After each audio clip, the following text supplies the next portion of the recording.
আজকে নতুন ভিডিওতে আপনাদের জানাই স্বাগত।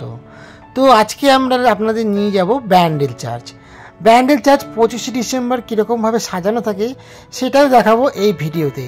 তো ব্যান্ডেল চার্চ কি করে আসবেন, কি কোথায় থাকবেন, কোথায় খাবেন, সব কিছুই থাকবে এই ভিডিওতে। আমাদের সঙ্গে থাকুন, আমাদের চ্যানেলকে ফলো করুন।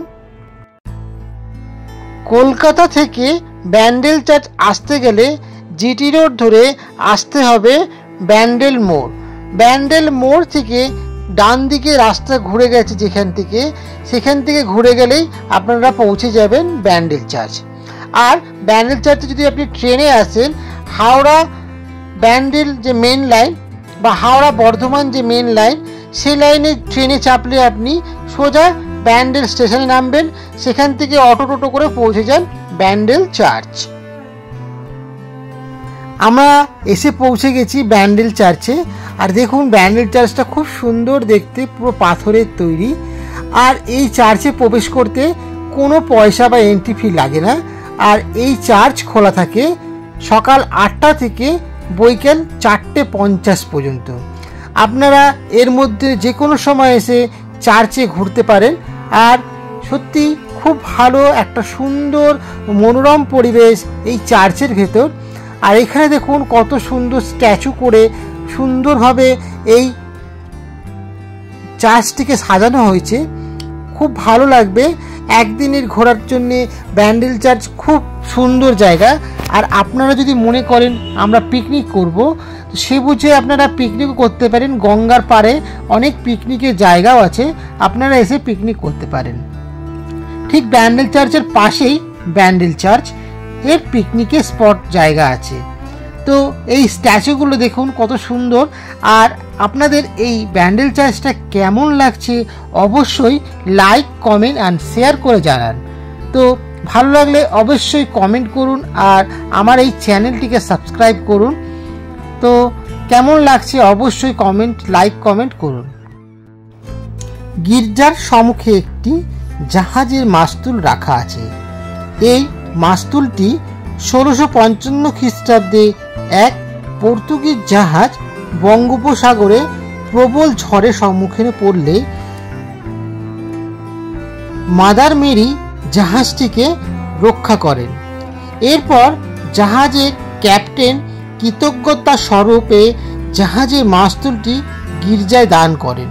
তিনি আরও কয়েকটি জিনিস দান করেন।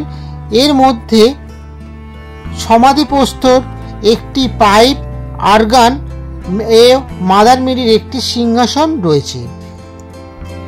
আর এই মাস্তুলটিকে আর্কিওলজি সার্ভে সুন্দরভাবে এই মাস্তুলটিকে সুন্দর করে সাজিয়ে রেখেছে এই কাঁচের বক্সের মধ্যে। আর এই মাস্তুল দেখা হয়ে গেলে মাঠের ভিতরে সুন্দর সুন্দর স্ট্যাচু করে সাজানো আছে পুরো মাঠটিকে। এই মাঠের মধ্যে দেখুন কত সুন্দর গার্ডেন করা আছে আর কত সুন্দরভাবে স্ট্যাচু করা আছে। ব্যান্ডেল নামটি এসেছে বন্দর শব্দ থেকে, যার অর্থ হলো বন্দর। 16 শতাব্দীর মধ্যভাগ থেকে পর্তুগিজরা ব্যান্ডেল শহরটিকে বন্দর হিসাবে ব্যবহার করতে শুরু করেছিল। 1537 খ্রিস্টাব্দে পর্তুগিজ অ্যাডমিরাল সম্পয়া যুদ্ধজাহাজ ও সোনা নিয়ে শেরশাহকে আক্রমণ করেছিল। সেই সময় পর্তুগিজরা জয়ী হয়েছিল, যার জেরে তারা গঙ্গার পাশে বাণিজ্য কুঠির গড়ে তুলতে পেরেছিল। 1571 সালে তারা মুঘল সম্রাট আকবরের থেকে হুগলি শহর নির্মাণের অনুমতি পায়। তখন থেকে তারা হুগলিতে বসবাস শুরু করে। পর্তুগিজ ক্যাপ্টেন পেড্রো তারভাজ বন জঙ্গল সাফ করে নতুন নগর ও বন্দর তৈরি করান। তিনি এই নতুন নগরের নাম দিয়েছিলেন উগলিয়া।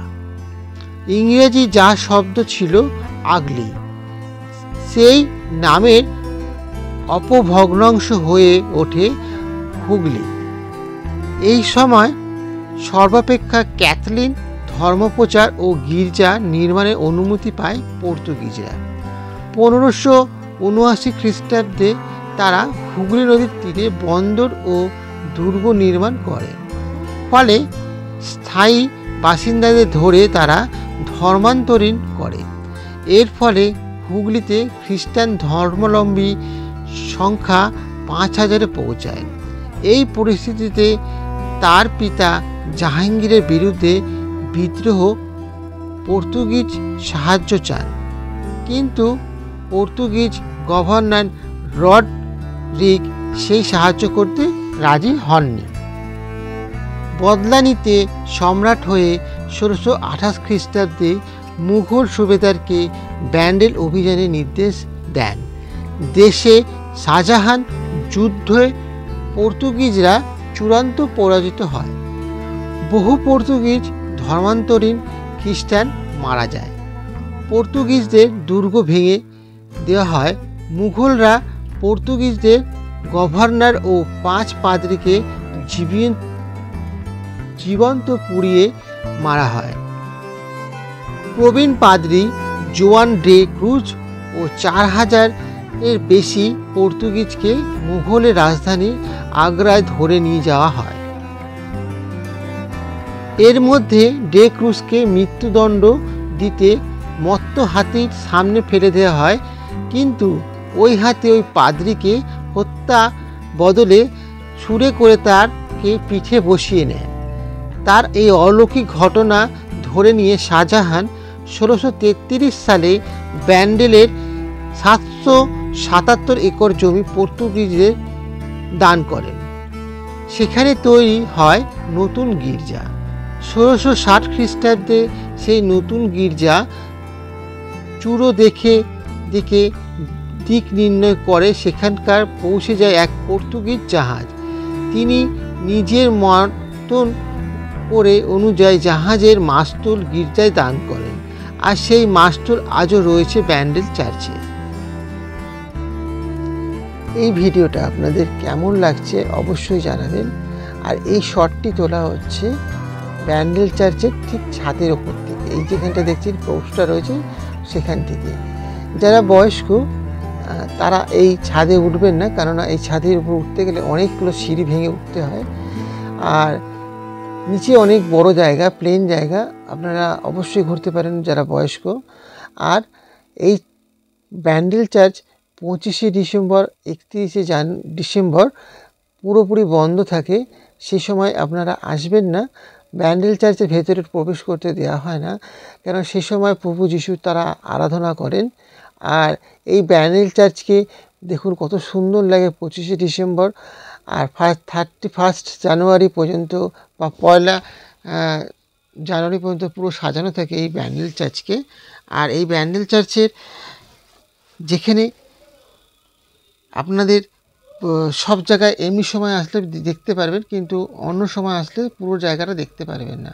তো ব্যান্ডেল চার্চে আপনাদের কেমন লাগলো এই ভিডিওটা আপনারা অবশ্যই লাইক কমেন্ট শেয়ার করবেন। আপনাদের সাথে দেখা হবে আবার হয়তো অন্য কোনো নেক্সট ভিডিওতে। ততক্ষণ আপনারা ভালো থাকবেন, সুস্থ থাকবেন, আর আমার এই চ্যানেলকে লাইক কমেন্ট শেয়ার করবেন। ভালো লাগলে অবশ্যই সাবস্ক্রাইব করে রাখবেন, আর পাশে থাকা বেল নোটিফিকেশনটা অন করে দেবেন। ততক্ষণ সুস্থ থাকবেন। নমস্কার।